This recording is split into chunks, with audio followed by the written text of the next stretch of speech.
બાળક માટે જીવલેણ ચાંદીપુરા વાયરસ વધી રહ્યો છે। અમદાવાદની સિવિલ હોસ્પિટલમાં 7 બાળકોને લક્ષણ સાથે દાખલ કરાયા છે।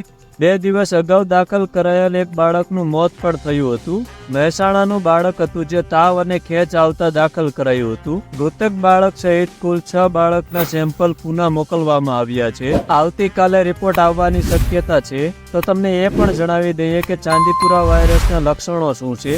જો તેની સારવારમાં વિલંબ થાય તો ગંભીર સ્થિતિ પણ ઊભી થઈ શકે છે।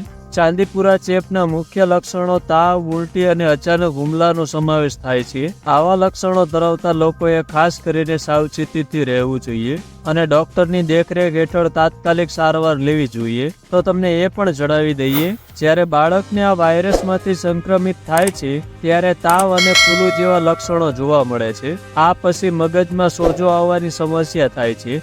રોગના લક્ષણો સમાન ન હોવાના કારણે આ વાયરસનો સામનો કરવા માટે હજુ સુધી કોઈ રસી બનાવવામાં આવી નથી। સારવારના અભાવે આ રોગ ખૂબ જ ગંભીર માનવામાં આવે છે। હવે સવાલ એ ઊભો થાય છે કે જ્યારે આ વાયરસને પહોંચી વળવામાં કોઈ રસી બનાવવામાં આવી નથી તો પછી તેની સારવાર કેવી રીતે કરવામાં આવે છે। વાસ્તવમાં આ રોગની સારવાર લક્ષણોના આધારે જ કરવામાં આવે છે। શરૂઆતમાં જ્યારે અસરગ્રસ્ત બાળકને ફૂલું થાય છે ત્યારે આ વાયરસ ચેપ અનુસાર દવા આપવામાં આવે છે। તે જ સમયે જો મગજમાં તાવ અથવા સોજો આવે તો સારવારની પદ્ધતિમાં ફેરફાર થાય છે। આ રોગના કારણે મૃત્યુના આંકડા ખૂબ જ ડરામણા છે।